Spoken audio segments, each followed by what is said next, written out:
a rare celestial event, and for many Christians, the upcoming phenomena dubbed the blood moon signals a supernatural connection to biblical prophecy.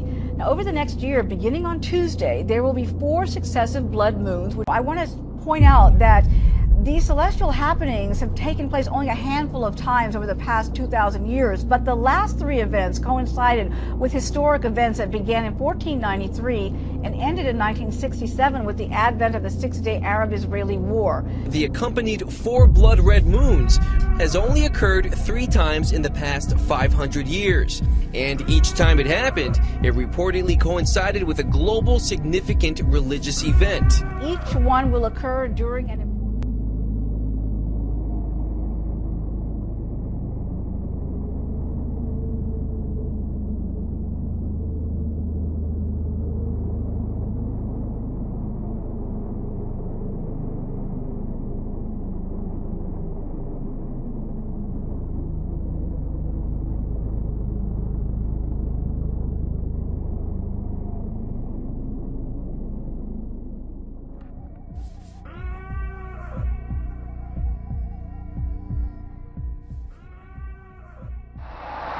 A larger than usual crowd packed into St. Peter's Square for Pope Benedict XVI's second-to-last Sunday address.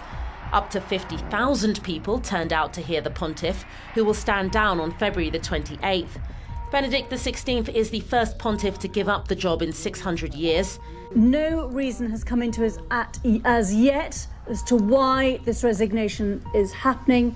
But Reuters also now reporting that Pope Benedict will step down as head of the Catholic Church at the end of February the 28th. We still do not have any confirmation at all as to the reason for this, so we don't know as yet why this is happening. Benedict XVI is going to resign. But what is very, very interesting is that he's actually chosen to resign. I mean, he felt it was his duty, it was part of his job that he would die in the job, and that is what pretty well all the popes have done over the centuries. There was a very famous resignation of the Pope, but we have to go back to 1294 to Pope Celestine V to hear about a papal resignation. It's really not something that's very usual, and we can only imagine. It will rock the church, absolutely. It will rock the church, and it's clearly something that it's a very, very definite and very big act to do, and will attract enormous attention. And we will have to see what his full explanation is in due course. Yes, just to confirm, we know the Pope is to resign. We don't know what the reason is. As we were just saying, that is incredibly unusual, one in history that we can think of for a Pope to step down. It doesn't happen. Absolutely. So there must be a very big dramatic reason for this to happen. Well, possibly, or maybe... We're going to turn now to Rome and the very latest on the Pope's startling resignation yesterday. The first time in 600 years a Pope has done this. But take a look at this. It's going viral madly Monday of a bolt of lightning striking St. Peter's the same day the Pope announced that he would step down. A sign from God. Just hours after the Pope announced his surprise resignation, the heavens over Rome opened and the top of St. Peter's Basilica was struck by lightning.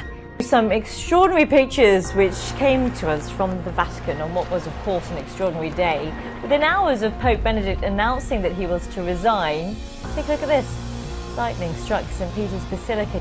Extraordinary. It happened just before 6 o'clock in the evening, local time.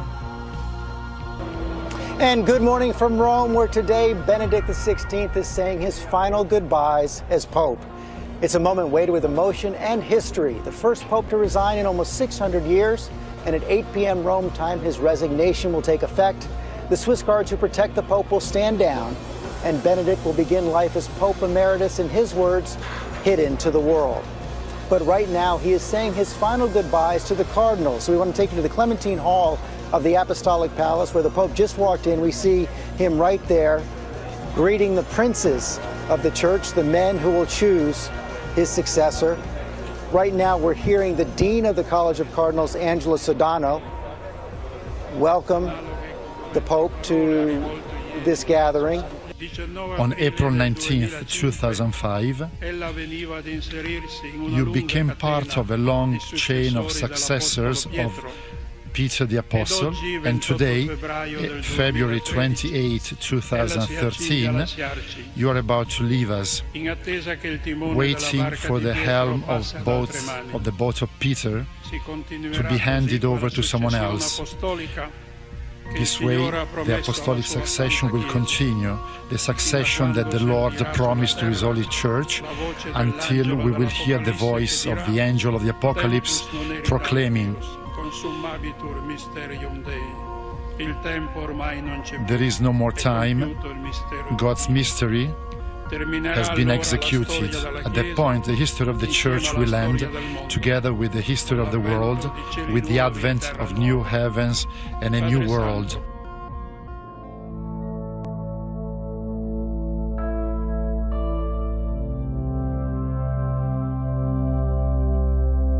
The first Jesuit pope. That is really something.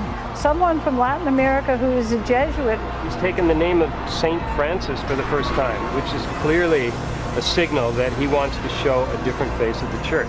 76-year-old Jorge Mario Bergoglio has taken the name of Francis I. Now, in his own country of Argentina, he has been referred to as a modernizer. On the subject of gay marriage and of adoption by gay parents, he has been incredibly outspoken in the past. Also, the issue of modernizing the Church. There have been campaigners talking about the Church accepting gay marriage, accepting perhaps a change on the celibacy laws. There has never been a Pope Francis before, and from the moment he stepped on St. Peter's balcony as the first Pope from Latin America, it began to dawn on all of us that this was just the start of dramatic change. Francis is sending a spiritual jolt to the world's billion Catholics. His sense of time, place, and history impeccable. Speaking on the plane journey home from Brazil, Pope Francis has said homosexuals should not be marginalized but integrated into society. There's no problem with this orientation, he added.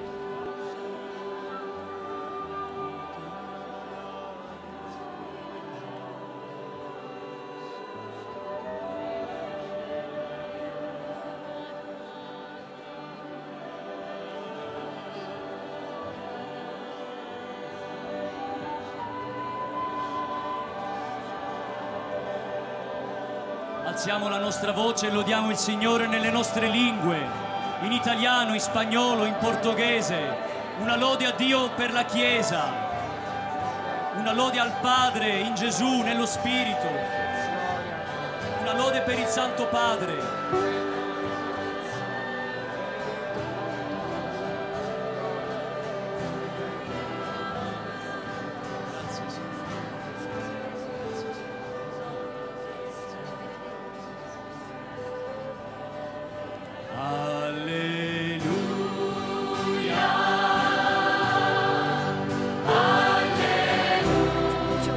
Francis for his weekly prayer from the papal apartments. The pontiff used the service to call for peace and reconciliation in Ukraine, and to symbolise this, the children released 2 white doves into the air. But as they took off, one was attacked by a passing seagull, while the other was repeatedly pecked by a crow. Noticeably upset, the Pope embraced the boy. It's not known what happened to the doves after the incident.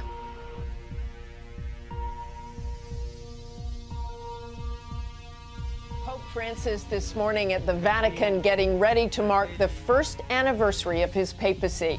This week, he's been called a Catholic rock star, pumping new life into the Church right when it seemed to need it most. So what's next? At the start of Lent last year, Jorge Mario Bergoglio was just a face in the crowd. Today, Pope Francis is the most talked about person on the World Wide Web, almost single-handedly redefining the Catholic brand.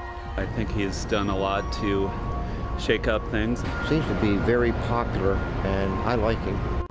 He is the people's pope. He tweets, takes selfies, even made the cover of Rolling Stone, and is said to connect with Catholics like no other pontiff before. He's kind of a rock star, Time's Person of the Year, the cover of Rolling Stone.